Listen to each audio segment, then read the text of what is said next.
We, as Lions, are intensely proud of the dreamer, the doer, who conceived the idea of this organization and then proceeded to devote his entire life to the execution of the idea. For more than 40 years, Melvin Jones provided the leadership, organizational skills, tenacity, and muscle to lay the foundation for Lions Clubs International.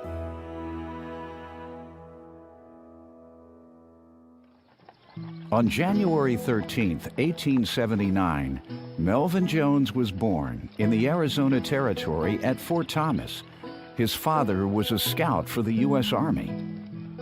As a boy, he moved to the Midwest, where he attended school and studied law. At the age of 20, he moved to Chicago, where he sang in the Apollo Music Club and entered the insurance business. In 1913, the Melvin Jones Insurance Agency was established, and Melvin joined the Chicago Business Circle. It was a networking and social club. He served as secretary, but had bigger aspirations. What if these men who are successful because of their drive, intelligence, and ambition were to put their talents to work improving their communities? He began inviting other clubs to join into one larger service organization. His wife, Rose, a top national golfer, worked many nights alongside him.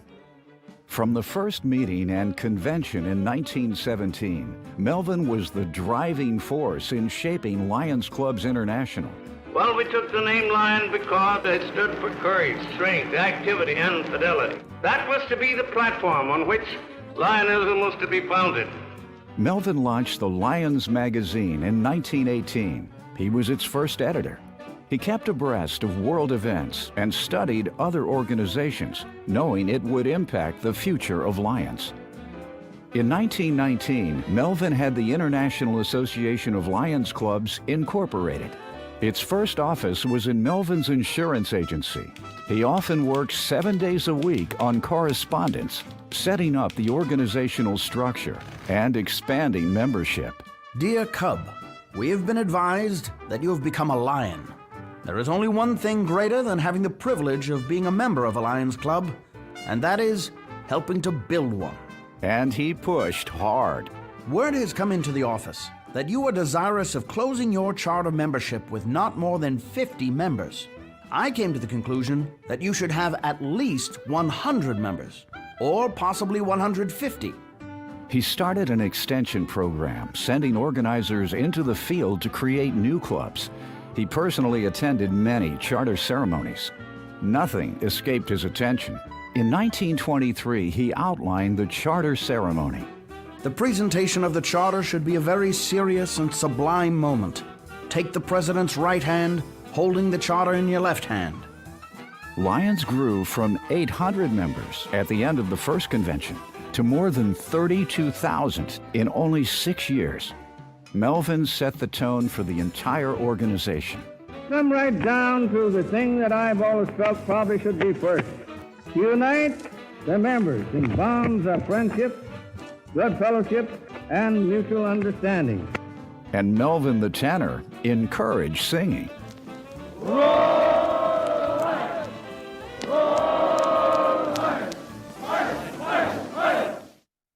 But the Great Depression quieted Lions' roar. Many of the 75,000 Lions were unable to pay their dues, yet Melvin persisted, encouraging Lions leaders to hold their clubs together and to look for new members. His plan to grow internationally gained momentum in the 1930s as clubs formed across Latin America. In 1939, the Cuban government presented Melvin with the National Merit Award, the highest award given to civilians. Traveling in every fashion, from airplane to burroback, Melvin Jones visited clubs in many lands. The Lions are keeping me humping, for they are now organizing a club a day every workday of the year. He was a master of publicity, even using his birthday to promote Lions. By 1940, Lions had grown to more than 137,000 members in 10 countries. But soon, World War II presented challenges. Again, Melvin and the Lions pressed on. Lions live to make this world better, not only for this generation, but for the next. After the end of the war, there were almost 220,000 Lions in 18 countries. Writing to his nephew, an Army corporal in Manila a few weeks after the war ended, Melvin took every opportunity to expand Lions. We have been thinking somewhat of the possibility of having Lions clubs in the Philippines. We would be interested in what you think about conditions there as of the present time. In 1945, when the United Nations was formed, Melvin was invited to represent Lions. By that time, Lions headquarters was outgrowing its rented offices. So Melvin embarked on a plan to build the Lions International City, also known as Liondom. With the approval of the board, he purchased 200 acres of land 30 miles south of Chicago for a headquarters building, homes for employees, a library, schools, hotel, post office, and even a cemetery. In the early 50s, after years of lackluster financial backing and wavering support, the board terminated the project. Authority within the staff was redistributed, and Jones now shared power on an administrative committee. In 1954, Rose, Melvin's wife of 45 years, died. Melvin continued to focus on the association. Over the years, he was involved in every aspect of the International Convention. He believed it was an opportunity to stimulate growth and enthusiasm. It was a great honor for me to ride on Melvin Jones' float. He insisted on a thrilling and inspiring international night show and key member recognition, events still part of convention today. Melvin never missed an international convention. In 1956, he arrived with his new wife, Lillian. Among the first of you to arrive was Secretary General Melvin Jones and his bride of one day. That year, Melvin reflected on his life with Lions. I have traveled many miles to bring Lions International to life. It was estimated that it might run to a figure of more than 200,000 miles per year for more than 30 years. No matter how far he traveled, Melvin always remained dedicated to his local Lions clubs. He was an active member of 4 Chicago area clubs. Melvin had a way of making Lions feel special. Melvin Jones inducted me into the Chicago Central Lions Club in the year 1958. Melvin was enthusiastic, and he was very strong, and he was larger than life. In 1958, the Lions International Board of Directors added founder to his title of Secretary General. Even this new title could not capture his enormous impact on the association. During the 1960 Chicago Convention, he was helped from his wheelchair to acknowledge the standing ovation from Lions. When Melvin died at the age of 82 on June 1st, 1961, there were more than 625,000 Lions in 114 countries. I hope there will always be a land of beyond for Lions International, a goal that will keep growing larger and larger as we approach it, yet will keep just out of reach, challenging us to run faster, work harder, think bigger, give more.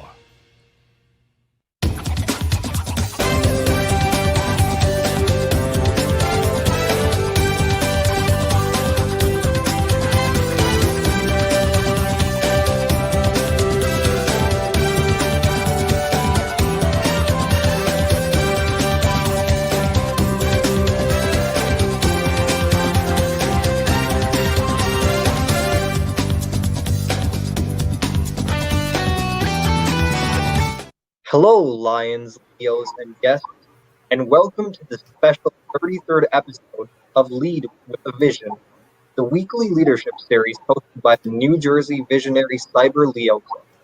My name is Neve Mystery. And I'm Ishan Malik, the club president.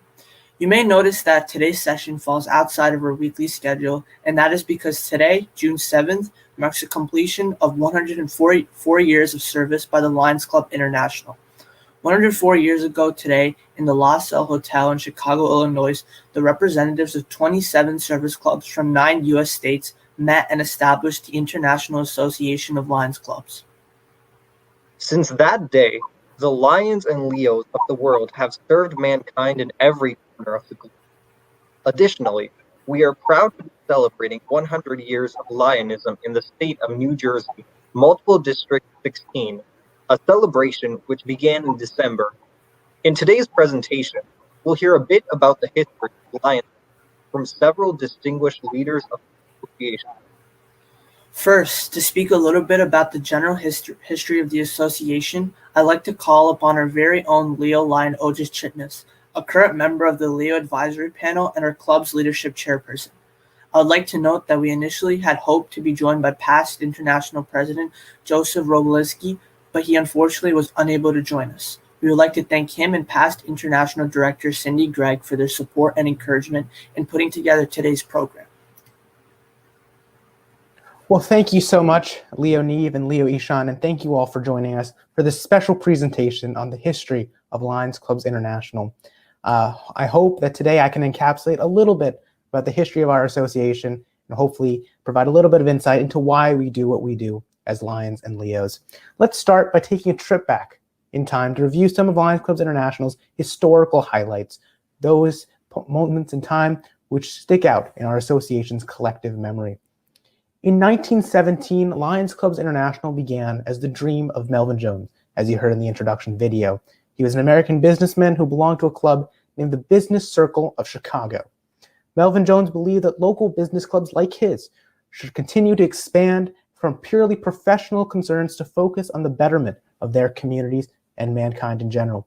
In 1917, he contacted members of similar independent organizations around the country and invited them to a meeting. Most agreed to merge as one association of clubs, and they took their name from the largest group, the Indiana-based Association of Lions Clubs. The first convention was held in October of that year in Dallas, Texas, where the Constitution was adopted, and the first president, Dr. W.P. Woods, a member of that Indiana-based group, was elected as our first international president. Jones was elected secretary, later became the Secretary General, beginning a 44-year career with our association. Melvin Jones explained his reasoning for the concept of service in our communities when said, you cannot get very far until you start doing something for someone else. For over 100 years, Lions across the world have proven Jones' saying to be true by serving local, national, and international communities. In 1920, our association established internationally and truly became the International Association of Lions Club when the first club was chartered in Canada in Windsor, Ontario, just across the border from Detroit. Today, Lions Clubs International has over 1.4 million members in over 210 countries and geographic areas worldwide. Helen Keller was a very influential American author and lecturer who overcame considerable physical handicaps, including being blind and deaf. She overcame these setbacks to earn a college degree with honors and truly inspired members across the country and across the world. An early milestone in our history occurred in 1925 when Helen Keller addressed our convention in Ohio. She challenged Lions to become the Knights of the Blind in the crusade against darkness. Since this historic event in 1925, Lions Clubs International has been committed to ridding the world of preventable blindness by providing services for people who are already blind or visually impaired. In 1926, Lion Admiral Richard E. Byrd, a polar explorer and a member of the Washington, D.C. Lions Club, flew over the North Pole and carried the Lions flag there with him. He flies over the South Pole with that same flag a year later. Today's southernmost active Lions members are the members of the Porvenir Lions Club in the Chilean province of Tierra del Fuego. At the opposite end of the earth, the Barrow Lions Club of Alaska serves their community in North Slope, 320 miles below the Arctic Circle. In 1930, Lion George Bonham painted a white cane with a wide red band to aid the visually impaired after he witnessed a blind man having trouble crossing the street. In subsequent years, governments across the world would enact white cane laws to ease the struggles of the visually impaired, which is a key initiative of our association even till today. In 1935, Lion Amelia Earhart, a member of the New York City Lions Club, completes a record-breaking nonstop flight from Los Angeles to Mexico during our international convention that year in Mexico City. In 1939, members of the Detroit Uptown Lions Club, they turned an old Michigan farmhouse into a school to train dog guides for the visually impaired, helping to popularize dog guides worldwide, which is another key issue which our association addresses even until today. In 1945, as you heard in the introduction video, Lions assisted in the drafting of the United Nations Charter, starting a lasting bond with the UN, which continues today, as we've seen with our Lions Days at the United Nations, which have continued even today, even in this virtual format. We continue to have that. And truly, Lions are one of the most unique organizations because we are one of only a few organizations that can claim that we have a seat at the table at the United Nations Social and Economic Council forever. In 1946, the Lions Blind Camp on Casper Mountain in Wyoming hosts its first group of blind children for their Camp for the Blind, which we have expanded to being camps for blind, pre-diabetic children, as well as other youth across the world to gain a global perspective. In 1954, we adopted the motto, "We Serve," which was submitted by Lion D.A. Stevenson and was chosen from a pool of over 6,000 suggested mottos. It symbolizes our Lion spirit to help others and to tear away the shrouds of ignorance and distrust that separate one human being from another. As a dominant Lions theme for more than 60 years, "We Serve" is translated daily from words into reality on every continent across the globe. And speaking of continents, in 1956, the Amundsen Scott South Pole Station is built, and soon after, the 16 scientists and military personnel there chartered the 59ers Lions Club. And now we're one of the only organizations that can claim we serve on every continent across the globe. A year later, on December 5th, 1957, the Glenside Lions Club in Pennsylvania, United States, chartered the first Leo Club at Abington Senior High School in their city. The concept of junior service clubs gained popularity, and in October 1967, 10 years later, the board of directors of Lions Clubs International adopted the program as an official program of our association. Open to young people ages 12 through 30, the objective of our Leo Clubs are to provide the youth of the world with an opportunity for development and contribution, individually and collectively, as responsible members of their local, national, and international communities. The term Leo, as we all know, stands for leadership, experience, and opportunity, which is what we provide Leos every single day. As you heard in the introduction video, Melvin Jones aspired to create a Lions International City. Unfortunately, that dream didn't come to reality, and when the LCI Board of Directors sold those 200 acres in South Illinois, we established with that money the Lions Clubs International Foundation in 1968. We, as the foundation, fund numerous humanitarian projects, including service, sight, youth, disability, health, and disaster relief worldwide. Since LCIF began in 1968, it has awarded billions of dollars in grants to improve the lives of people worldwide. And one thing that's very unique about our foundation is that 100% of every dollar donated goes to serving the community, goes back to the public. Not a single cent is used for administrative costs. In 1973, LCIF created the Melvin Jones Fellowship, our association's highest recognition award for donors, which recognizes those who donate or raise $1,000 for the International Foundation, which now provides almost 70% of its revenues. And in 1973, Lions Clubs International surpassed 1 million members, becoming the largest service club organization in the world. In 1977, Lion and past council chairman Jimmy Carter, a peanut farmer from Georgia, became president of the United States. The second of 4 Lions to hold that office, President Gerald Ford was a member of the Grand Rapids Lions Club in Michigan. President Ronald Reagan was a life member of the Dixon Noon Lions Club in California. And President George W. Bush became a Lions member at our Las Vegas convention in 2018. In 1987, women became Lions. They rejoined our association after an almost 80-year hiatus. At our convention in 1919, women were barred from joining the association, and finally, in 1987, that issue was rectified at our convention. Today, women are the fastest growing segment of our association and bring a wealth of ideas, energy, and skills to our association. The first Lion to join was on July 4th, 1987, Lion PDG Suzanne Henderson, who was on our 20th episode of Lead with a Vision. The first district governor was Luisa Colombiana from France, and the first female international director in 1999 to 2001 was past International Director Nilofer Bakhtiar, who also joined us for our special 20th episode of Lead with a Vision. In 1988, the International Peace Poster Contest was established for young people around the world to express their artistic views on peace. Each year, Lions Clubs around the world sponsor the contest in their communities. And in 2010, under the leadership of past International President Sid Shrugs, we expanded the contest to include those with visual impairments through the International Essay Contest, which has truly been a huge contribution to our association. In 1999, the Carter Center, which of course was founded by Lion and past council chair, Lion Jimmy Carter, has partnered with LCIF and created the Site First initiative. In 2014, former United States President Jimmy Carter spoke at a ceremony to expand the initiative, and he said that we are expanding our measles and rubella initiatives to worldwide, and we've currently served millions of people through that initiative. In 2001, LCIF and Special Olympics, another global partner, opened Opening Eyes, an initiative to screen the vision of Special Olympics athletes, which has been a key project in recent years. In 2002, Lions chartered 2 clubs in China, becoming the first voluntary membership group to join since the Communist Revolution of the 1950s, which truly has been our foothold in East Asia and has provided much of our membership growth in recent years. In 2005, Lions Clubs International Foundation launched campaign Site First 2, our second major fundraising effort to provide site services for people around the world. At the 2008 International Convention, it was announced the campaign had raised almost $205 million US. In 2008, a devastating earthquake caused massive damage in the Sichuan province of China. In response, Lions in China quickly mobilized to lead relief efforts and to provide immediate and long-term aid and support thousands of victims by the disaster.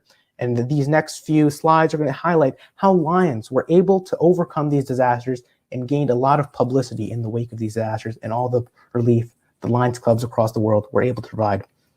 Lions provided a relief for Haiti in 2010, and the tents you see on the right were featured in news coverage from across the world.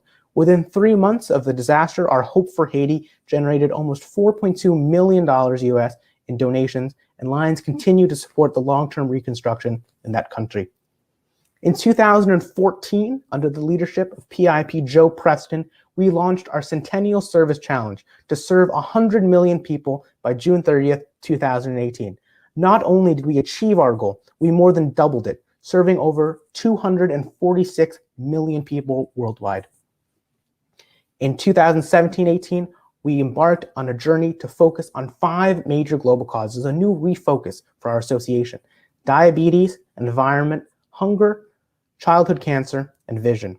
Lions will continue to focus their service activities on what their community needs. However, Lions International will provide more robust support for these specific 5 causes. In June 2017, Lions International celebrated 100 years of service in Chicago, Illinois, where the association was founded. Lions traveled from all over the world to commemorate this memorable occasion. In 2017, we launched Lions Campaign 100, our ambitious campaign to raise $300 million over the next 5 years. In 2018, our first female international president, Lion Gudrun Ingvadottir of Iceland, was sworn in, and we can see on the left of the screen one of the major initiatives she embarked on, the Leo Lion Board Liaison Program, which brings youth voices to our association's international board. These 8 individuals who have served since that program began have truly provided great insight for our association and have really made a dramatic impact. And then finally, in 2021, this year, we embarked on the Million Meal Challenge, our journey to serve 1 million people by the time our virtual Lions Clubs International Convention convenes on June 25th. I hope that this has provided you a little bit of insight into the history of our association. Take care, everyone, and I hope to see you in just a little bit.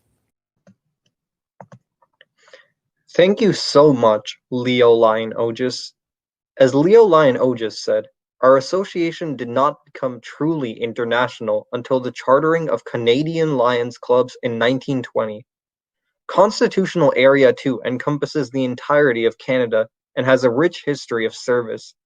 To speak about the history of Lionism in Canada, it's my privilege to call upon our association's 71st International President, Judge Brian Stevenson of Calgary, Alberta, Canada. After being elected at the International Convention in Taipei, MD 300, Taiwan, Judge Stevenson served as the chairperson of campaign Sight First, which at the time was the largest and most successful fundraising campaign in the history of Lions Club International. In addition to his service as a Lion, past President Stevenson was a partner in a Calgary law firm and served as a special prosecutor of narcotic offenses for the Canadian Department of Justice. He has been a trial judge in the Criminal Division of the Provincial Court of Alberta since 1974. He continues to serve as a supernumerary judge of that court.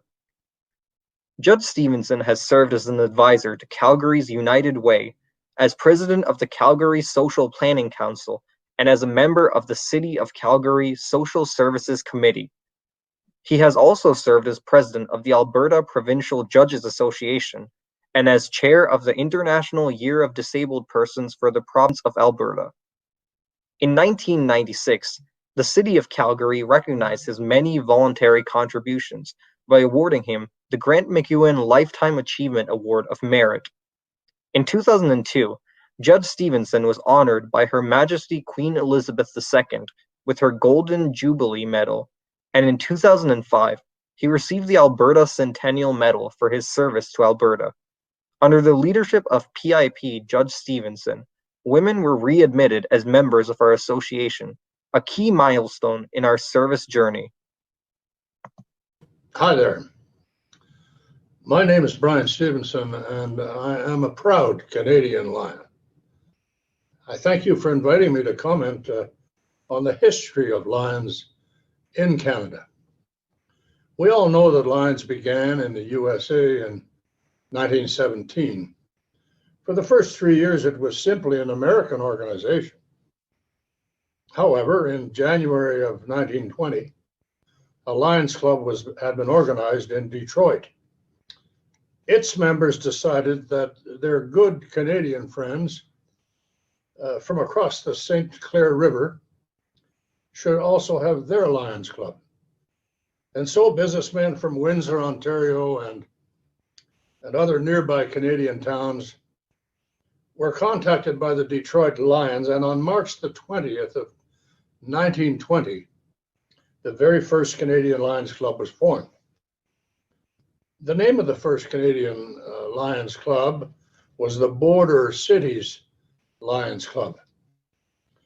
That club later became the Windsor Downtown Lions Club, and that club takes great pride in telling anyone who will listen that their club was the club that made Lions truly international. And they were right. And since that day, in March of 1920, clubs were organized in every corner of Canada. There are now approximately 1,500 Lions clubs located in 8 multiple districts with 35,000 men and women. Over the years, our clubs have conducted thousands of service projects, all designed to make their communities better places in which to live and to work and to play. To name just a few of our major service activities, I include a drug addiction project in New Brunswick, a gymnastics facility in the Northwest Territory, and seniors and youth programs in the Yukon. In Ontario and Quebec, our Lions have built and donated many community centers for the use of their fellow citizens. We find Lions-sponsored youth camps in most provinces, a diabetes screening program in Saskatchewan, and the Canadian Lions Eyeglass Recycling Center project in Alberta. Another 2 major service projects that need be mentioned are the British Columbia Lions Society for Children with Disabilities and the wonderful Max Sims Youth Camp in Newfoundland. Across Canada, our Lions enthusiastically support our world-renowned Lions Quest program and our Lions Foundation of Canada Dog Guide program, which over the past 38 years has provided dog guides to thousands of Canadians who suffer from physical or mental challenges. Our clubs sponsor hundreds of youth sports teams with coaches and uniforms, and at hundreds of high school graduation ceremonies, you will see a scholarship, a Lions Scholarship, or a bursary presented to the top students. We help other charitable organizations reach their goals with financial support. Canadian Lions are proud of our contributions to the leadership of Lions Clubs International. 4 of our Lions have served in the office of International President, and in 2 years, we will celebrate the election of our 5th International President, Dr. Patty Hill from Edmonton, Alberta, at our International Convention in Boston. In my opinion, the main reason for the strength and the growth of our Canadian Lions family is found in our acts of kindness, adventures of the heart, that take place in every Canadian city, town, and hamlet each and every day. Acts of kindness, service that attracts like-minded fellow citizens to join our Lions family. We find these adventures of the heart of Canadian Lions in many places, in the playgrounds that are equipped, in the picnic shelters that are built, in the Lions-sponsored athletic fields, and in the health clinics held. We find these adventures in our schools when a student's schoolwork improves because she can now see the blackboard in her classroom with glasses supplied by Lions as a result of having her eyes screened by Lions. We see those acts of kindness when Lions visit the elderly in long-term care centers or in a hospice. We see an adventure of the heart, a Lion's heart, when a ticket purchased by a Lions Club enables a child to go to a circus. We see a reward for an act of kindness, which is the happiness of a youngster who has been given a warm coat by the local Lions Club. We see the commitment of a Canadian Lion who stands for many hours ringing bells for the Salvation Army during the holiday season.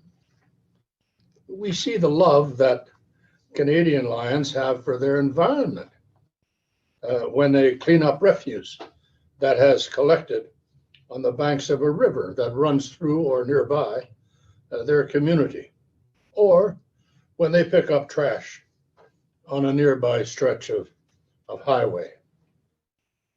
You know, the Canadian Lion's heart is on display when he or she comforts someone who has suffered loss, and when a Canadian Lion donates a pint of precious blood so a child will survive life-threatening surgery. And when a Lion mows the grass at the local cemetery out of respect for those who lie there. Yes, service, adventures of the heart, the service that attracts new members, and the organization of new Lions clubs. We're so proud of our Canadian Lions family. And finally, to one of my favorite programs, our Leos, 175,000 strong around the world, with a great portion of that number here in Canada and in the United States. All of our Lions and Leos in Western Canada are looking forward to hosting the virtual USA-Canada Leo Leadership Forum in July. And we hope that many members of your club will join us for what will surely be an exciting and informative program. So thanks again for inviting me to say just a few words about the beginning and the growth of Lions in Canada. As you can tell from my remarks, all Canadian Lions and Leos are so proud of all that we've done over the last 100 years to make our communities, our country, well, and indeed the world, a better place. On behalf of our Canadian Lions family, I extend best wishes to the New Jersey Visionary Cyber Leo Club in all your future endeavors. Thank you. Thank you, past President Judge Stevenson. Special thanks to 3rd International Vice President Dr. Patty Hill for her support and assistance in facilitating PIP Judge Stevenson's remarks. Now, we're honored to hear an address from past International Director Fabrício Oliveira of Catolé de Rocha, Brazil, on the history of our association in Constitutional Area 3, which encompasses South America, Central America, Mexico, and the islands of the Caribbean Sea. Past Director Oliveira is a businessman with a postgraduate degree in business administration. In addition to his Lions activities, past Director Fabrício is active in numerous professional and community organizations. He previously served as the Secretary of Industry and Commerce of the state of Paribia and an Administration Council chairperson of several companies. As Director of the National Confederation of Shopkeepers, Chair of the Federation of Shopkeepers in Catolé de Rocha, and Chair of Manuel Vitoriano de Freitas Foundation, supporting institution of the Children's Hospital Ernivia Evangelista. My fellow Leos and Lions, greetings. It is a pleasure to participate in our association's foundation celebration event covering the history of Lionism around the world. I appreciate the invitation of Leo Lion Ohershitness, a member of the New Jersey Visionary Cyber Leo Club of District 16J. I also commend Lionism in New Jersey for celebrating 100 years of foundation, as well as for the extraordinary legacy of service and leadership. I'm going to present a brief history of our Constitutional Area 3, Latin America. On March 15, 1927, at the initiative of the Lions of the Laredo Wacom Lions Club, Texas, and of the Tulsa, Oklahoma Lions Club, the Nuevo Laredo Lions Club, in the state of Tamaulipas, Mexico, was the first Lions Club founded in Latin American territory. In the same year, the Lions Club of Havana, Cuba, was formally established, and due to the number of members, it became, in a few years, one of the biggest Lions clubs in the world. And in 1954, there was already a multi-district integrate with several sub-districts, 221 clubs, and 6,000 more members. It would be multi-district C. On August 24, 1935, Lions Club first contact with the territory of Central and South America. Lions Club of Cristobal Colon was founded in Panama, a name that is not associated with the discovery of America, but due to the fact that it was founded in Cristobal at Syria in the province in Colon. In 1936, Lionism entered the city of Barranquilla, Colombia, and throughout South America with the Lions Club Boca de Cenizas. And in the middle of World War II, Lionism continued to grow, and in January 1943, it reached Venezuela. This would lead to the rise of multiple districts, F and E, respectively. Costa Rica also joined in 1935, while Guatemala joined in 1941. El Salvador, Honduras, and Nicaragua in 19 1942.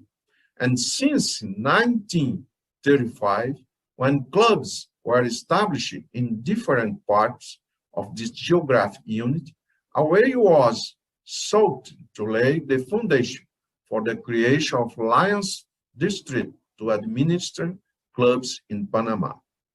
7 years later, on July 1942, the District of Central America and Panama was founded, with the first district governor being Lion Ernesto de la Guardia. Then, in 1946, an amendment to the Constitution was made, and the name was changed to the District of España to the Isthmus of Panama, or District D. In 1944, the first international vice president, Dr. Ramiro Colasso, negotiated with international headquarters the appointment of Daniel Moore as a special representative in Peru, who together with Gustavo Eguren invited a group of friends and businessmen with whom the first club was founded in the city of Lima, this district being Cali, District 8. In 1945, he was elected the first of the 4 Latin American presidents we had. The Cuban Lion, Dr. Ramiro Colasso. Later, in 1955, Humberto Valenzuela of Chile. In 1976, João Fernando Sobral. And in 1996, Agustin Soliva, both from Brazil. In 1948, the Santiago Lions Club was created, being the first in Chile. The first club in Uruguay was created in 1951, the Montevideo Lions Club. And in 1952, the Lions Club of Rio de Janeiro was founded, the first in Brazil, giving rise to Brazilian Lionism.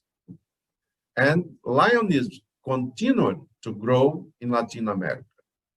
Currently, our Constitutional Area 3, South America, Central America, Mexico, and the Caribbean Sea Island is made up of 23 counties, with 78 sub-districts and 16 multi-districts, with 106,000 lions and 15,000 leos, who together serve more than 30 million people each year. And for the next few years, we have a plan to significantly increase to the number of people 7 and the number of members in Constitution Area 3, Latin America. Dear fellow Leos, Lions and friends, thank you so much for the opportunity and congratulations for your work. Thank you for that insight, Past Director Oliveira. Constitutional Area 4, Europe, has an especially rich history, which necessitates us to call on 2 speakers. First, we are honored to hear from our association's 78th International President, Professor Dr. Giuseppe Grimaldi of Enna, Italy. With the theme of solidarity, past President Grimaldi united Lions across the world during his term as president. When he speaks of the necessity, indeed, the duty for Lions worldwide to provide civic leadership to serve as the backbone of the towns and cities in which they reside, he speaks from a sense of deep commitment. It is one that reflects years of action as a leader in civic causes and the memory of harsh wartime childhood experiences. Professor Dr. Grimaldi insists that Lions need to embrace this concept of leadership and meet the challenges they face because of the unique place they occupy in the communities where they reside. Past President Grimaldi is a neuropsychiatrist, an emeritus head neurologist, and a former university professor of neurology. He is also the author of several scientific, social, and Lion publications. Past President Grimaldi is also past director of the Italian Medical Surgical Order and a past member of the Medical Court of Justice. He is an honorary president of the Higher Court of Justice for the Preservation of the Mediterraneo and a member of the Italian Red Cross and many national and international academies. For his humanitarian and civic commitment, he has received awards from UNICEF, UNESCO, and the International Red Cross. He was awarded with the decoration of Cavaliere di Gran Croce, the highest recognition granted by the Republic of Italy, and was recognized as the Man of the Year by receiving the Premio Gallipoli. He has also won various awards for his poetry. Past President Grimaldi is an honorary citizen of several cities in the United States, Latin America, Australia, and Africa, and is an appreciated speaker worldwide. He is the recipient of 2 honorary doctorate degrees in science awarded by the University of Prague and the Optometry College of Philadelphia. Good afternoon, dear Leo of the Visionary Cyber Leo Club of District 16J in New Jersey. I am in Italy, and it is indeed a privilege for me to say a few words to you about the history of Lions Club International in Europe. I know that you are celebrating the 100 years of 104 of Lions Club International. Today is a wonderful day. June 7 was the day in which, for the first time, Dr. Wood and Melvin Jones met together with the other very distinguished person, and from that time was created the International Association of Lions Club, and we are proud to be member of that, of such an association, an humanitarian association developed to help people in need and to promote the social welfare all over the world. We in Europe, we were born after you, exactly 3 years after the end of the Second World War. That happened in 1948. And at that time, President of the Lions Club International, Fred Smith, had a contact with a gentleman in Sweden, Europe. That gentleman was Peter Stahl. I quote the name because he was the first European president who served in 61-62. As a matter of fact, there were 2 contacts, one in Sweden, another one in Switzerland. But the people from Sweden were much more smart than the Switzerland people, and so that became District 101. After 2 hours in Switzerland was created the club. That land was indicated as 102. From that moment in Europe, there was an explosion of the clubs. After Switzerland was France and Norway, United Kingdom, Denmark, the Finland, and we, the Italy. We arrived in 1951 with the first club in Milan, where your president, Odjas, has been for our convention. At this time in Europe, the situation of the Lions Club International is good, strong, and acting concretely to help people in need, to promote the welfare, the social welfare, and with a good dialogue with the responsible of the collectivity as well as the political, we say, the government means. And as a matter of fact, at this time, we have in Europe 9,245 clubs, Lions clubs, with 234 lions, of course, plus the Leos, who are our present and the future. In complexively, we have in Europe 17 multiple districts and 103 districts. Of them, 13 are single districts and 103 are districts included in multiple districts.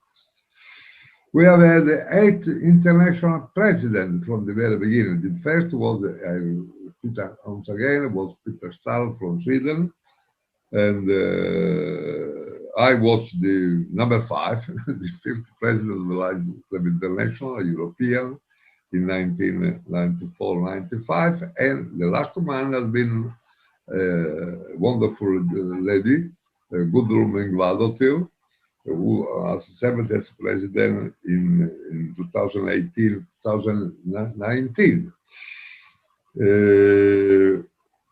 There's something that I want you in the United States know.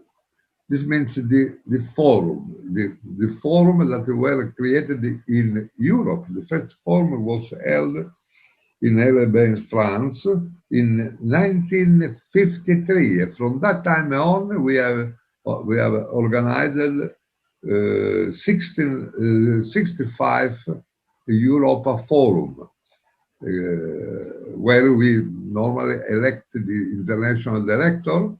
As you know, Europe has 6 directors in the board of directors. So every year we change 3 directors. We elect 3 directors to assure the number that we have at this time.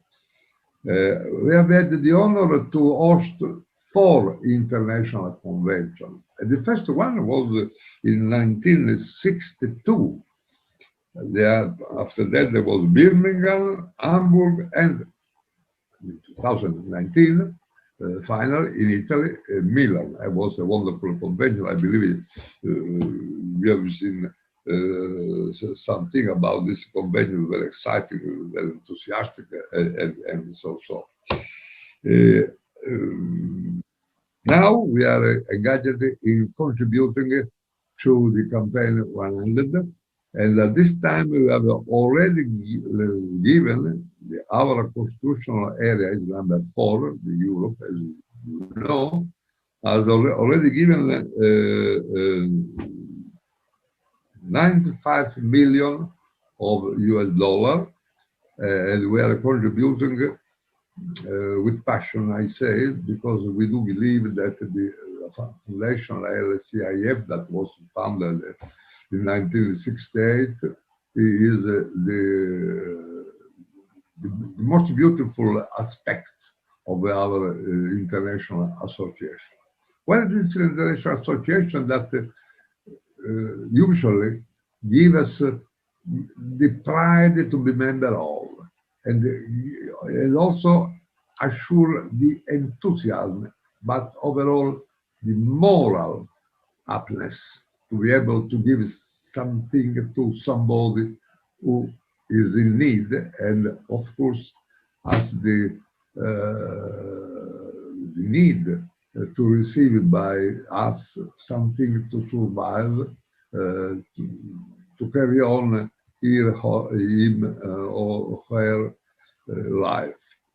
And Europe, with, I repeated it, 234 lions, is dedicated to assure to Lions Club International to continue to be the most important, acceptable, full of credit humanitarian association, service, volunteer line association all over the world. And I believe that in New Jersey, where the Lion was founded 100 years ago, by the way, I was very good friend of a president Giuseppe in 1951-52. At that time I was not Lions, but I had the opportunity to meet him for many times. Was Mr.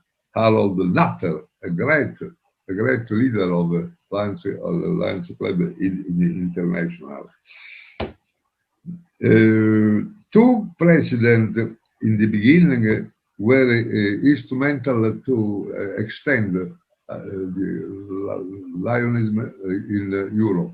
It was Fred Smith, I just quoted it, but there was the second one, Dr. Eugene Briggs in 48-49, and as a matter of fact, were the two persons who, on June 7, 1945, were in San Francisco signing the Charter of the United Nations,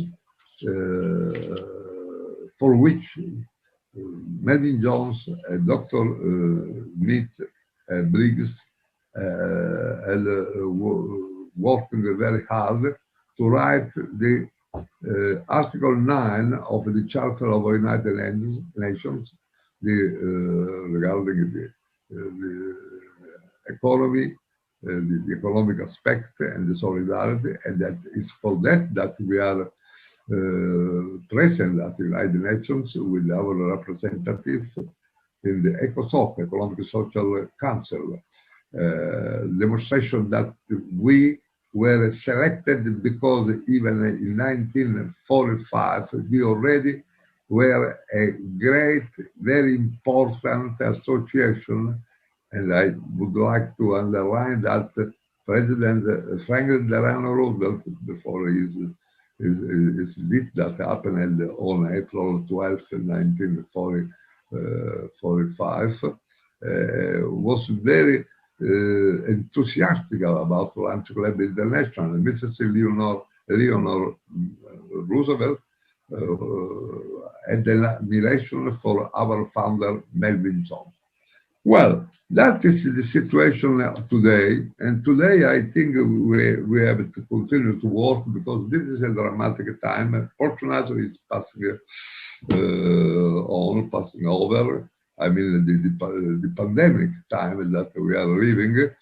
We believe that have been worth to be the caring people of so many people, so many persons that unfortunately have been affected by COVID. This time, we may touch with our hands and fingers the sense of solidarity that we expressed and the thanks that we every day receive by people, persons all over the world that have been helped by us.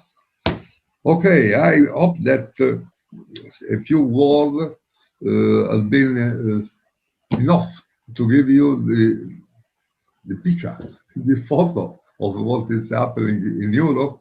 Europe has 36 countries, you know, it's very complicated, you know, but we have, fortunately, in our forum, we have the Council of Cooperation composed by one representative for each district or multiple districts of Europe.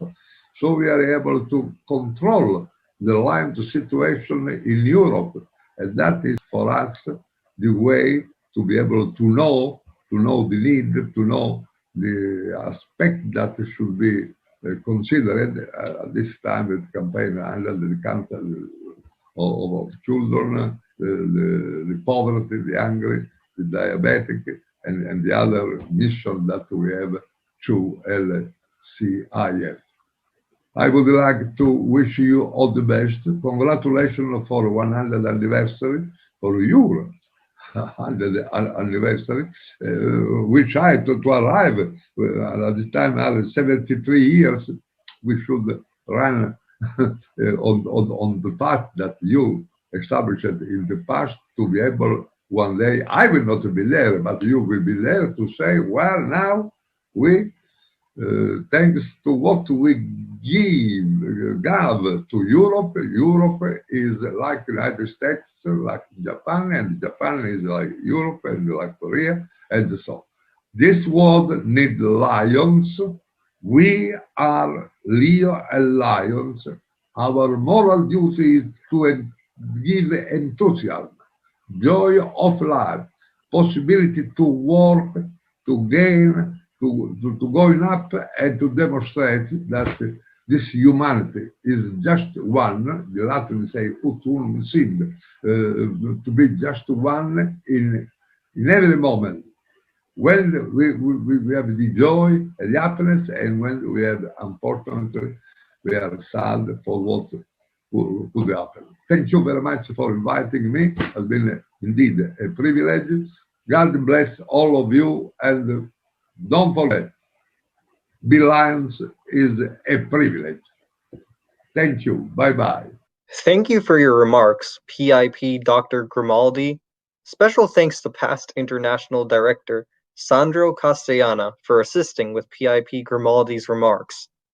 Next, let's hear from past International Director Robert Retby of Neuchâtel, Switzerland. Past Director Retby has a master's in civil engineering and was CEO and director of a group of family-owned construction companies. He has now retired from the company, but is still professionally active as a consultant in the fields of water treatment and industrial safety. In addition to his Lions activities, past Director Retby has been active in numerous professional and community organizations, including the Committee of Energies in the city of Neuchâtel, the Swiss Association of Architects and Engineers, and several other associations, circles, and sports clubs.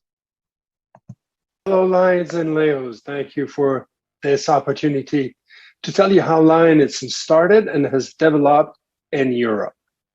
As I have celebrated 50, 60, and 70 years of Lionism in Stockholm, Geneva, and Paris, I humbly believe I'm qualified to tell you this story.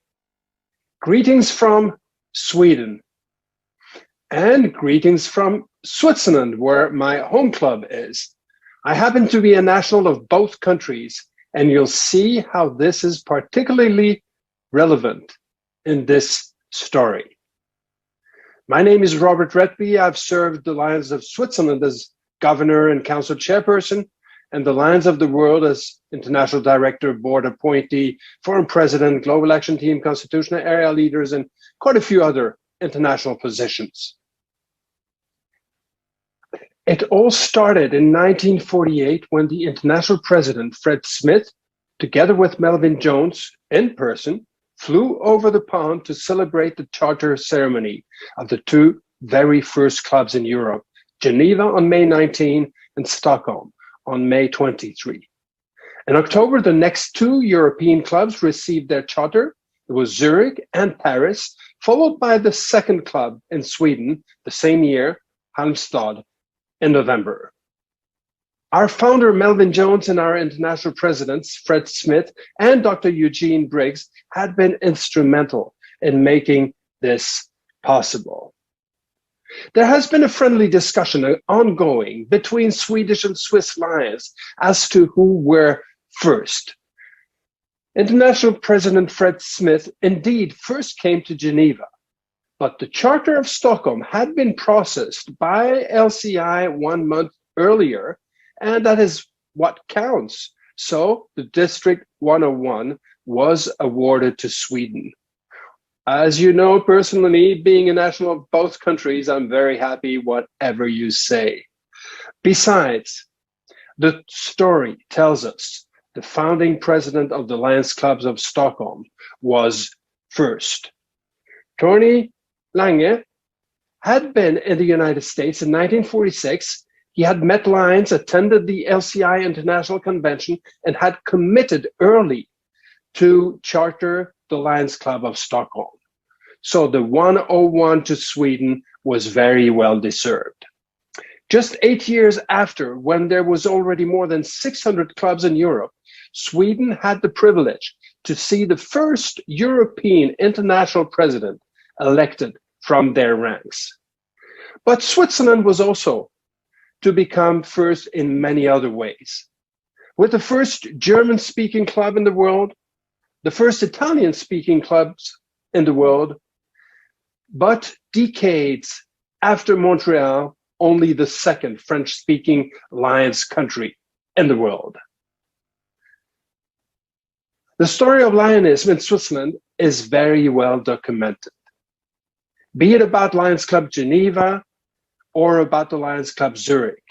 But we won't have time today in this short video to show more about these historical events. But you can pause the video and take time to read the articles, or feel free to request the PowerPoint deck. There is a full PowerPoint deck with additional slides. The Lions Club Paris followed just a week after Zurich, and this great event has also been documented and many times celebrated. France has also been first in many ways, among other being the first to host an international convention in Europe, in Nice in 1962. So to conclude my presentation, and this will take a couple of minutes, even more than that, so be patient and stay with us. Let me show you how Lionism has developed in Europe since 1948 with this animation. On each slide, one per year in the beginning, you'll see how new countries appear in yellow and the growing numbers of clubs from light blue to darker blue. On each side, you'll see the color code yellow and blue. If you'll see the year and the number of clubs at the end of this year, and you'll see the list of the new countries during that time. I'll move pretty fast, so just pause if it goes too fast. So in 1948, we started with Sweden, Switzerland, and France. In 1949, Norway and England joined. In 1950, Denmark and Finland joined, and we already had 25 clubs at the end of that year, with 3 more countries and Sweden chartering not less than 16 clubs that single year. After 1951, we had 54 clubs. The stunning development continues with altogether 92 clubs in Europe at the end of 1952. 1 year later, we already had more than 20 clubs in France, and 3 more clubs joined. In 1954, Greece joined, and all over Europe, 120 new clubs were chartered, followed by 160 new clubs in 1955. Quite amazing, with 6 countries counting more than 20 clubs and Sweden reaching 100 clubs.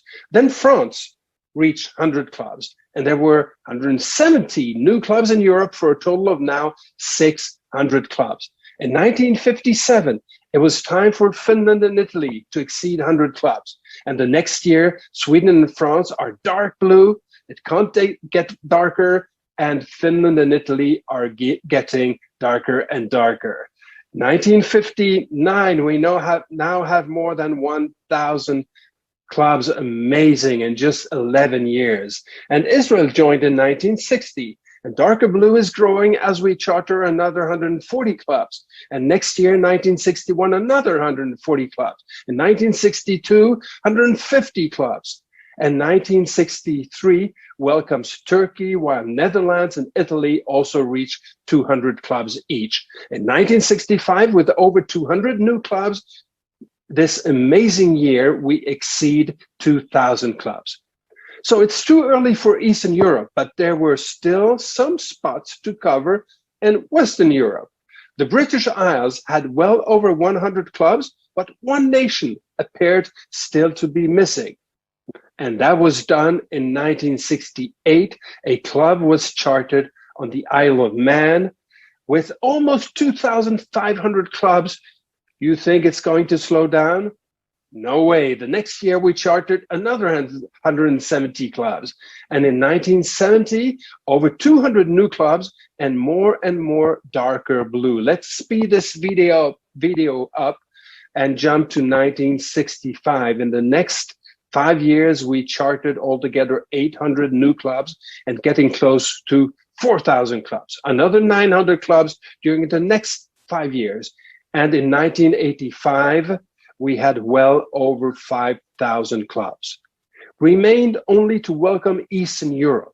Western Europe at that time was totally covered. Well, Eastern Europe started in 1989 with Hungary, Estonia, and Poland to start with. 1990 deserves a slide of its own, with not less than 8 new countries in Eastern Europe joining, and another 900 clubs during the next 5 years to reach almost 7,000 clubs by 1995. Year 2000, after a little over 50 years, we had chartered altogether 7,600 clubs, and during the next half decade, another 5 countries joined. In 2007, we could count on close to 8,500 clubs to serve our communities. In 2015, there was no more country in Europe where Lioness had not set foot. And today, we have more than 9,300 clubs. That was already the case in 2018. It still is. Lions serve in 59 countries and nations all over Europe. But there is still room, and there are still needs. Thank you for your great service, Lions of Europe. Thank you for that deep dive into the history of the Lions of Europe. Lions have also had a storied history in CA5, the Orient and Southeast Asia. Speaking to their history is past international director and retired medical physician Dr. Datuk Nagaratnam, affectionately known as to many by Dr. Naga from Malacca, Malaysia. Past director Dr. Naga has been active in numerous professional and community organizations, including the State Parton Board, St. John's Ambulance and Cricket, cycling, and rugby associations. Greetings from Constitutional Area 5. Thank you, Leo Lion Ojes, for inviting me to your Centennial celebration. On behalf of the Lions in OSEAL, I extend our congratulations to Multiple District 16, New Jersey, for the Sentinel humanitarian services that you have been doing and moving forward the next century of service. As you all know, Constitutional Area 5 represents Orient and Southeast Asia Lions Club, a truly diversity in culture, language, ethnicity, and religion. The countries are Philippines, Guam, Japan, Republic of Korea, Taiwan, Singapore, Malaysia, Hong Kong, Macau, Brunei, mainland China, Mongolia, Cambodia, and Laos. The birth of the first club in Asia was way back in 1949. Then the Lions Club Manila, Philippines was chartered. Thanks to businessman Mr. Frederico Callio, who is our Melvin Jones for the OC, formed 6 clubs within a year. He then became, as a district governor of a provincial district in 301. This is where Lionism in OC all started. The same year, we are surprised to hear that Guam had the first club sponsored by Lions Club of Hawaii. And you know who was the charter president? None other than US Congressman for Guam and Mr. Antonio Barrago. Thank you, the Lions of Hawaii.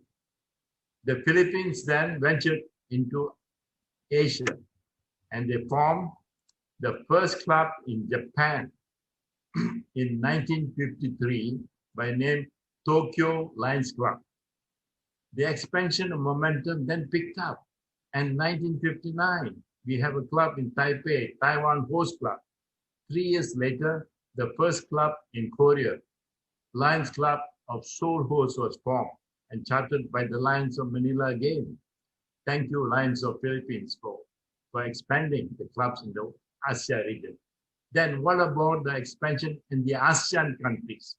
This was explored by none other than past international director Noshir from Bombay. Because of his business connection with the ASEAN countries, he chartered the first Lions Club of Singapore Host in 1958. The following year, he was responsible for the formation of a club in Bangkok called Bangkok Horse Club of Thailand. Then the formation of Lions Club of KL Horse in 1959, and this set a rapid formation of lions in the OC area. Let me share you a very interesting story. Are you aware, or do you know that Lionism started in the Republic of China way back in 1926 in a city called Tianjin, but they were under very low profile. And after some years, it was closed down. Then in April 2002, the first Lions Club was chartered in Shenzhen, Republic of China. And we are the only NGO that is recognized by the mainland China. A special thanks to Lions Club of Hong Kong, especially to the past international president, Dr. Win Kum Tam, and Lions Club International for their efforts to make this happen. Lions had become a household name in the OC area, and the expansion to other smaller countries like Brunei in 1970 and the following year in Macau. Lions Club was formed in Cambodia, Mongolia, Laos, with the help of Japan and Korean Lions.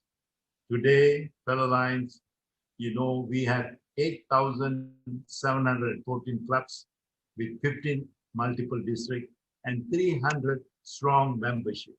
And we are proud to announce that we are the second highest in membership in the world. I'm also proud to announce that we have six past international presidents, namely late past international president K. Murakami from Japan, Dr. Tae Sap Lee from Korea, Dr. Kajit Habananda from Thailand, Dr. Yamada from Japan, Dr. Win Kum Tam from Hong Kong, and our current international president, Dr. Yung Yu Choi. OSIM has been the largest contributor to LCIF, and in short, where there is a need, there's a Lions Club. Before I close, I must also congratulate my GMT area leader, Leo Lion Porter, for assisting me in getting all the facts. Once again, congratulations to MD16 New Jersey for your centennial celebration, and wish you a bright future. Enjoy the function. Thank you. Thank you, past director Dr. Naga, for those remarks.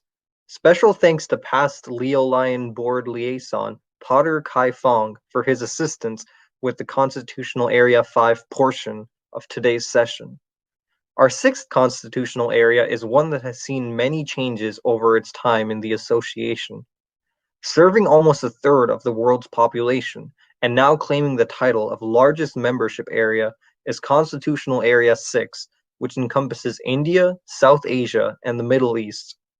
Joining us from Constitutional Area 6 is our association's 101st International President, Dr. Naresh Aggarwal of Batala, India. Serving during our association's centennial celebration, his year focused on the power of we. Past President Aggarwal is chairman of companies specializing in steel and agricultural products. Past President Aggarwal is trustee and vice chairperson of Lions Quest in India Foundation and has also served on the National Site First Committee. He is the chief patron of Dainik Prarthana Sabha, which operates charity projects in his hometown. He is vice president of Age Care India, a charitable society for the care and welfare of the elderly. He has been a trustee and patron to many other projects. Coincidentally, past President Aggarwal shares a birthday with the founder of our association, Melvin Jones. Namaste, Leos, my young friends. It's indeed a matter of great privilege and honor for me to speak to you today. Before I go ahead with my small address to you, I was reading somewhere that when once President Clinton, he was to go and speak in Harvard. And his first remark to the young students was, "You can be the president. Just let me be 20 years old again." So I would like to be of your age. And friends, I mean, Leos, it's a great privilege for you to be young in your age. Leos, almost more than 63 years old now, and with 160,000 members all over the world, you are almost 10% of the Lions, 9 to 10% of the Lions' total numbers. Let me first of all tell you, Leo Ojas, I am very happy to see you growing up as a Leo, and you have become a Lion as well.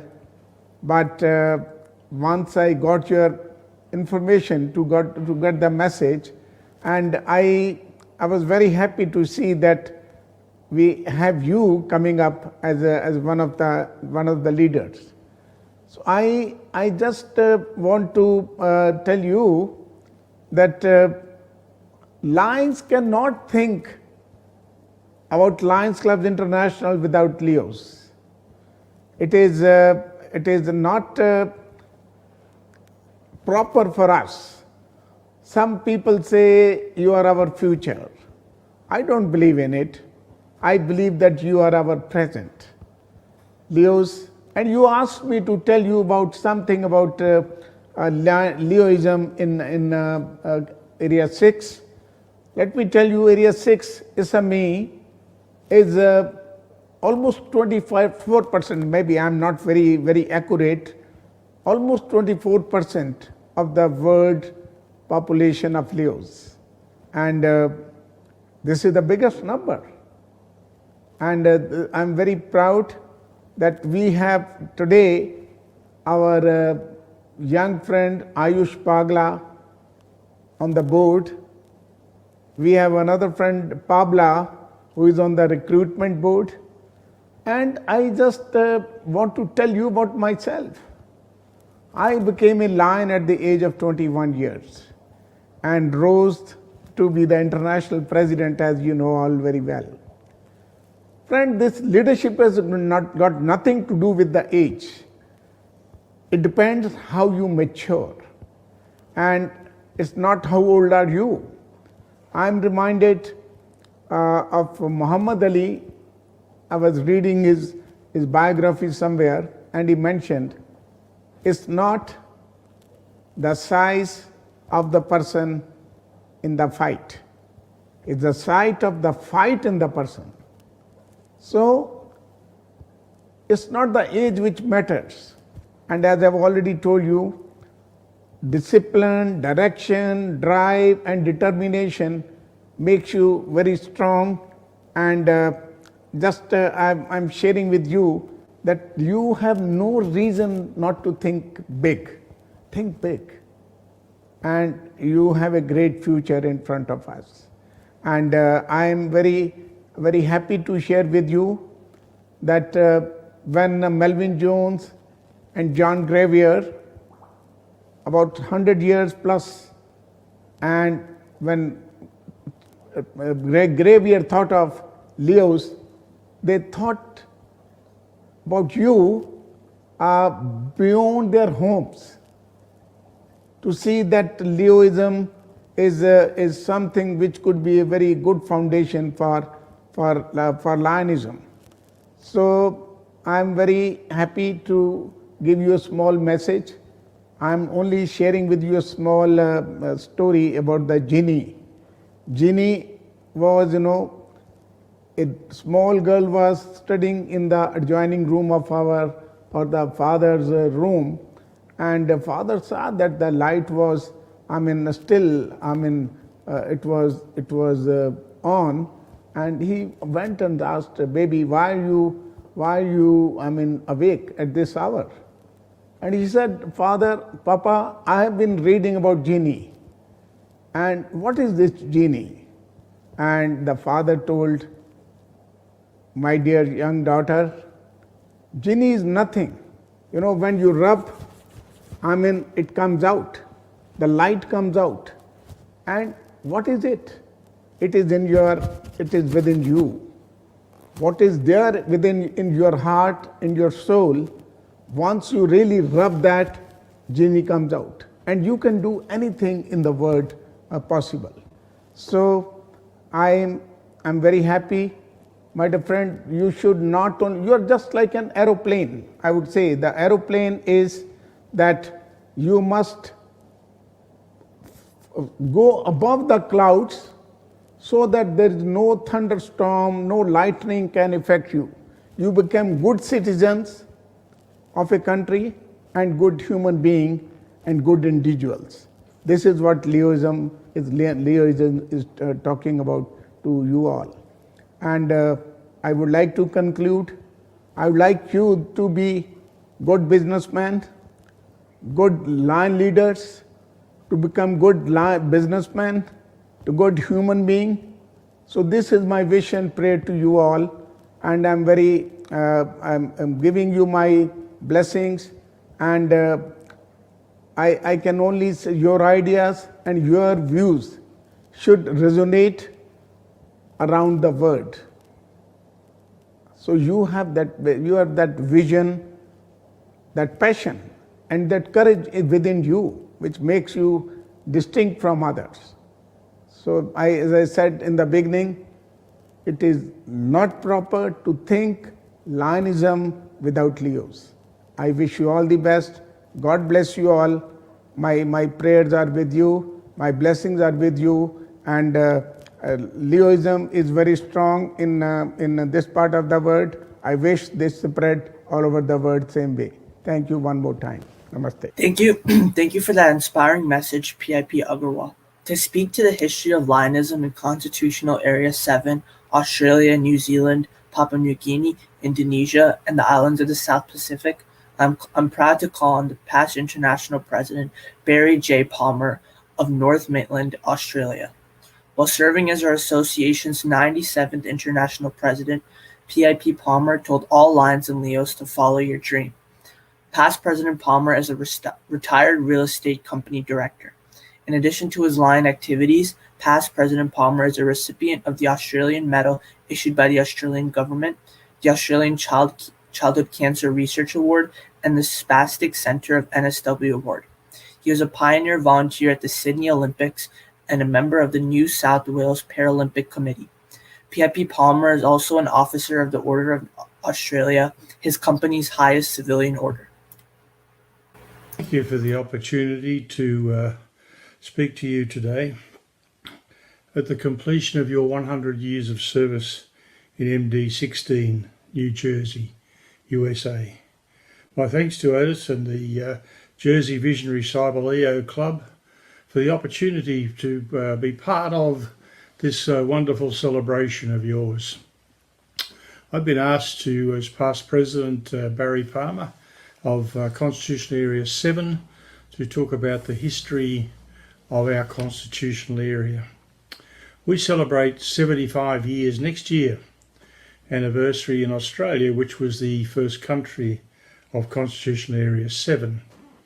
We incorporate into our constitutional area Indonesia, which starts right up the top near Singapore and comes right down through 1,000 islands of Indonesia to Australia, Papua New Guinea and New Zealand and the islands of the South Pacific. Most of us are involved on a day-to-day basis with various projects within our countries, depending on where we are as to what we do. Most of the Pacific Islands, including Papua New Guinea, involved with healthcare work, particularly in the sight field and related to diabetes, whereas in Indonesia, they are very involved in similar type work, but they're also have a lot of disasters in Indonesia, particularly in the area of with the volcanoes and the earthquakes and the floods. They seem to be always having emergency requests up there for their activities, but they're also very heavily involved at the moment with the COVID program and site work. They do a lot of site work there as well. New Zealand tends to spend most of its time on environmental projects, small community projects, very involved in the local communities, and work very hard in what they do in their country. For Australia, which is the largest country here in this area, both in size and in membership, we have a variety of programs that we take part in. In recent times, there's been a lot of, focus on childhood cancer and research into that. There's something like $4 million been placed into research into childhood cancer over the last 4 or 5 years. And that's a significant part of our work. We also have a lot of natural disasters, particularly with fires and floods, that we get involved with on the ground. Our history has developed over the years with youth programs and sale of Christmas cakes. Some of these programs started over 50 years ago and are still working today.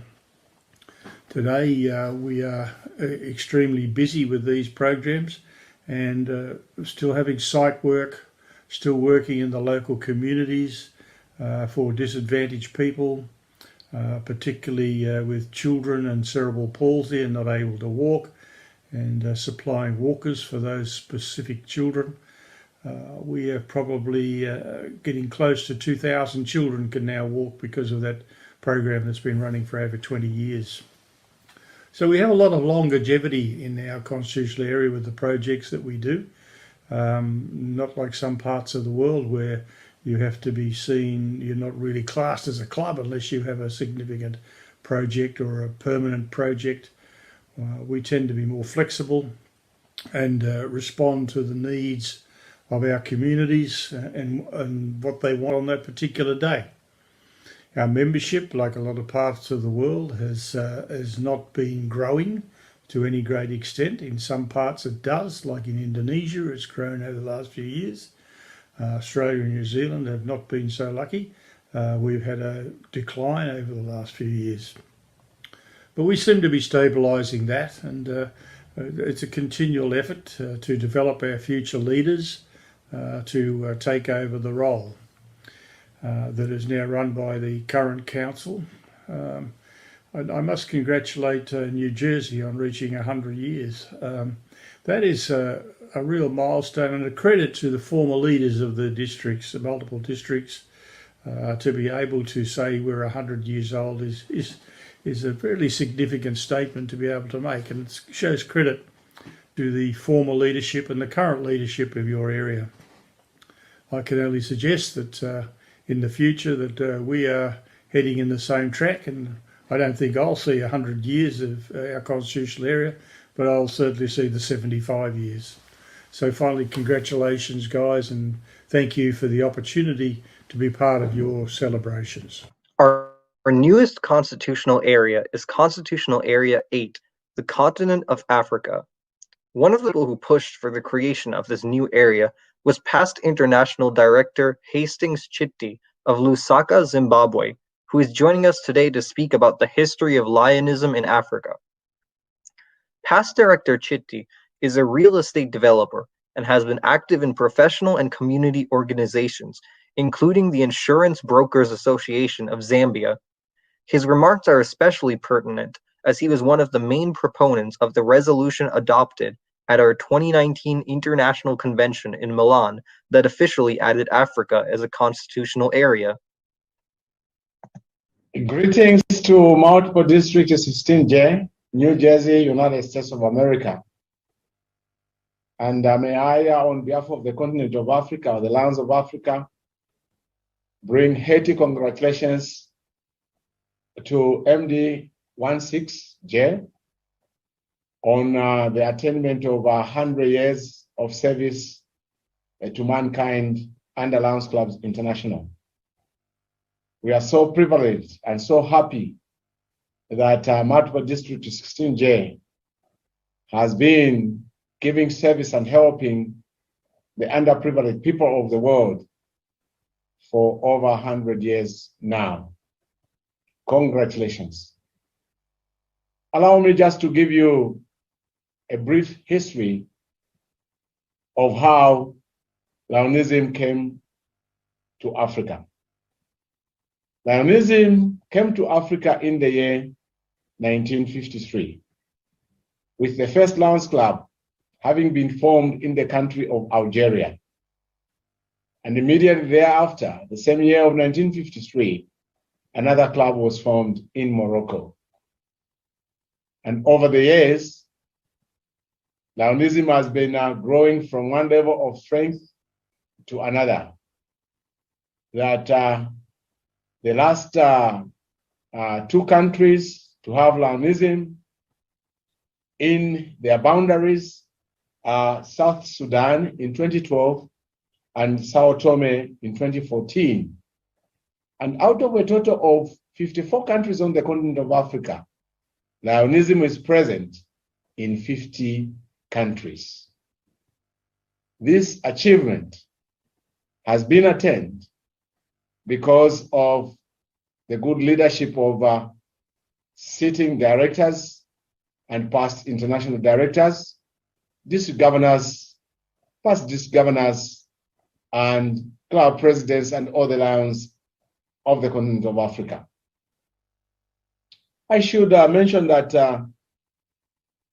Africa, since 1953, has been a member of the ISAME Forum, India, South Asia, and Africa, Middle East and Africa Forum, until when Africa was pronounced Constitutional Area 8 in 2019. The Lions of Africa and the leadership of Africa used to move from the continent to other areas in the ISAME Forum, especially to India to attend the forums. But in 1989, especially starting from 1987, past international director Muscat, Julian Muscat, brought up an idea of the African Lions coming up with an All Africa conference, so that each time the forum was held in a faraway place, the Lions would converge within Africa so that they could discuss matters of Lionism and what concerned Africa at the All Africa conference. And the leadership at the time agreed, and the All Africa conference was actually manifested in 1989. Over the years, the All Africa conference had its own agreement, which actually received a number of amendments, with the last amendment having taken place in 2018 in Lome, Togo. And this was so because it was envisaged that Africa Constitutional Area was in the offing. So currently Africa has 4 active past international directors who have formed the leadership team and are overseeing the activities and progress of Lionism on the continent of Africa. This being Dr. Mano Shah, Engineer H.O.B. Lawa, Vincent Alex Gomez, and myself, Hastings Chiti. We have been working together with the rest of the Lion leadership on the continent of Africa and the world, and things are working quite well. At the present moment, with Lionism in 50 countries on the continent of Africa, which has got 54 countries, we have a total membership of 33,000 plus. Africa is the 80th constitutional area, and the 8th constitutional area came during the July 2019 International Convention in Milan, Italy. So to multiple districts, 16J we just wish you all the best and that you will continue to help mankind, because where there is a need, there is a lion. Best wishes as you celebrate 100 years of Lionism in multiple district 16J, New Jersey, United States of America. Bravo and congratulations. Thank you, PID Chiti. Unfortunately, our session today is drawing to a close, but at this time, we'd like to recognize the visionary leaders of our association that have served over the last 104 years. Please note that those past presidents pictured in grayscale are those who have been called to higher service.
It's my privilege to turn it over to Leo Lyon Ogis to deliver our closing remarks.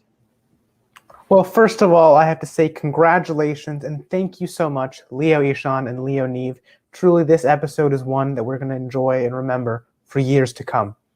At this point, I'd like to spotlight our episodes, what we have coming up for the next week. As you know, this was episode 33 of Lead with a Vision, the weekly leadership series hosted by the New Jersey Visionary Cyber Leo Club. This Sunday marks the start of our Focus on the Foundation week.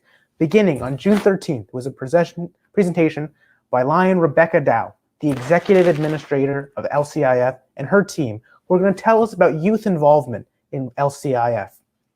Then we'll have a 5-part series of Focus on the Foundation, first covering LCIF's 3 global cause areas, then talking about corporate social responsibility with PID Vijay Kumar Raju from India, and finally ending on Campaign 100, our association's global goal of raising $300 million for humanitarian service by our CA1 Campaign 100 leader, PIP Joe Preston from Arizona.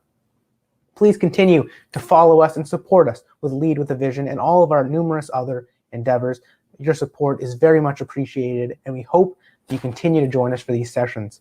Please follow us on Facebook, subscribe on YouTube to keep updated and never miss an episode of Lead with a Vision. As discussed before, the certificates of attendance for all attendees can be claimed by going to the link that has been posted in the chat, as well as you'll be getting an email with some important resources from today's presentation. I'd just like to end today by thanking once again our hosts, Leo Neve and Leo Ishan.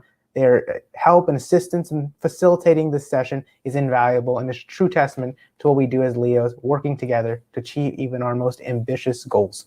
I'd also like to thank each and every one of you who've contributed to our sessions over the past 33 weeks and who continue to make our special series one of the best within our association. So thank you so much. Hope to see you all soon, and please continue to lead with a vision. Take care.